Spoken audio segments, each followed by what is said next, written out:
খসড়া ভোটার তালিকার রাজনৈতিক দলের হাতে তুলে দিল জেলা প্রশাসন। এশিয়ার প্রথম পর্যায়ে মঙ্গলবার রাজ্যের খসড়া ভোটার তালিকা প্রকাশ করেছে নির্বাচন কমিশন। সেই তালিকা প্রকাশের পর বুধবার মালদা জেলা প্রশাসনিক ভবনে বিভিন্ন রাজনৈতিক দলের প্রতিনিধিদের হাতে খসড়া ভোটার তালিকা তুলে দেওয়া হয় জেলা প্রশাসনের তরফে। এদিন জেলা প্রশাসনিক ভবনে উপস্থিত ছিলেন বিজেপি, তৃণমূল কংগ্রেস, সিপিআইএম ও কংগ্রেস সহ একাধিক রাজনৈতিক দলের প্রতিনিধিরা। বিজেপির দক্ষিণ মালদা সাংগঠনিক জেলার সাধারণ সম্পাদক নীলাঞ্জন দাস, জেলা তৃণমূল কংগ্রেসের মুখপাত্র আশিস কুন্ডু, সিপিআইএমের জেলা সম্পাদক কৌশিক মিশ্র এবং জেলা কংগ্রেসের সহ সভাপতি ভূপেন্দ্রনাথ হালদার খসড়া ভোটার তালিকা গ্রহণ করতে জেলা নির্বাচনী আধিকারিক তথা জেলা শাসকের সঙ্গে সাক্ষাৎ করেন। যে সভাটা হলো, মিটিংটা হলো ডিএমওতে, সেটার বিষয়টা হচ্ছে এসআইআর এর যে বিষয়গুলো রয়েছে বর্তমানে যে জিনিসটা ড্রাফট পাবলিকেশনটা হয়েছে, ড্রাফট পাবলিকেশনের পরে এবার হিয়ারিংয়ের যে ব্যাপারটা আছে, হিয়ারিংটা এখনও পর্যন্ত জেলায় কোনো খবর নেই কবে থেকে হবে এবং তার সংখ্যা কত বা কারা কারা হিয়ারিংয়ে ডাক পাবে এর তথ্য কিছু নেই।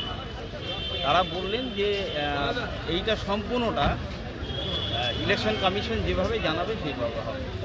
তো এখন পর্যন্ত যে হিয়ারিংয়ে কারা ডাক পাবে সংখ্যা কত আমরা জানতে পারি এবং মৃত ভোটার দেখা যাচ্ছে ড্রাফট পাবলিকেশনে মৃত ভোটারের নাম উঠে যায়। একটা কমপ্লেন হলো, কোম্পানির পক্ষ থেকে একটা কমপ্লেন হয়েছে, যেটা হচ্ছে যে চাঁচলের বুথ নম্বর দিয়ে করা হয়েছে যে তাদের এই যে নামটা থেকে গেছে সেই নামটাকে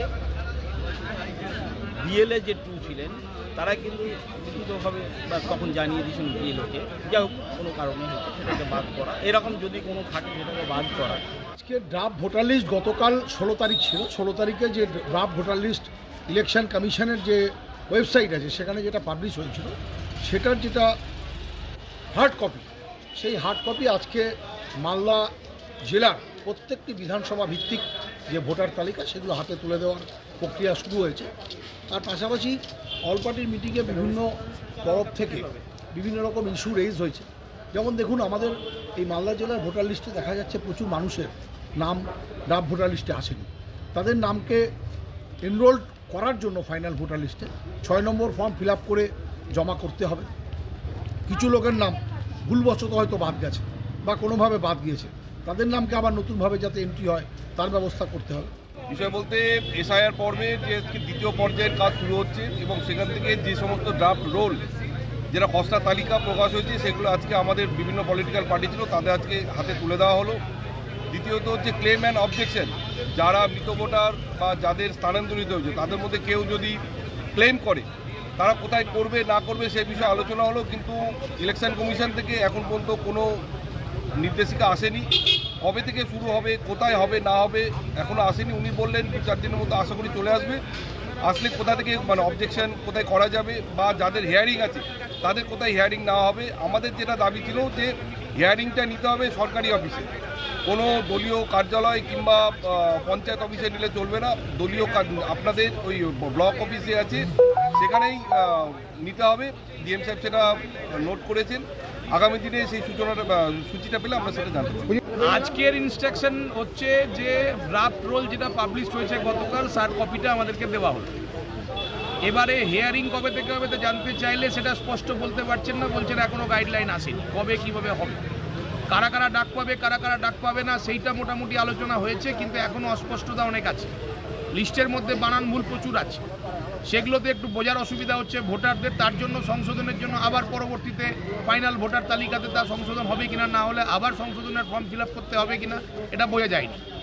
বেশ কিছু মৃত ভোটারের নাম আছে যেগুলো আমরা আমাদের বিএলএ টুরা জমা দিয়েছিল বিএলওর সঙ্গে মিটিংয়ে, তারপরেও সেই নাম পাওয়া যাচ্ছে, সেগুলো আমরা কমপ্লেন করেছি। কমিশন বলছে আবার ফর্ম 7 জমা করতে হবে, তো আবার ফর্ম 7 জমা করতে হবে, তাহলে আবার নতুন করে ওই কাজটা করতে হচ্ছে।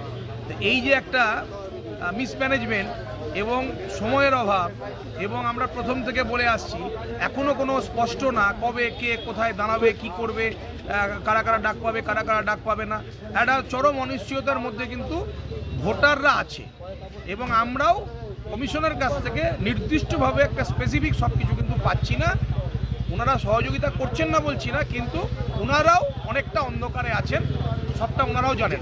জেলা শাসক প্রত্যেক রাজনৈতিক দলের প্রতিনিধিদের হাতে মালদা জেলার সমস্ত বিধানসভা কেন্দ্রভিত্তিক খসড়া ভোটার তালিকা তুলে দেন। তবে এই খসড়া তালিকা থেকে কারা চূড়ান্ত ভোটার তালিকায় স্থান পাবেন, তথ্য যাচাইয়ের জন্য কোন কোন ভোটারকে ডাকা হবে কিংবা সেই প্রক্রিয়া কবে শুরু হবে, এই বিষয়ে প্রশাসনের তরফে স্পষ্ট কোনো তথ্য জানানো হয়নি। মালদা থেকে নিজস্ব প্রতিনিধি রিপোর্ট, খবর বাংলা।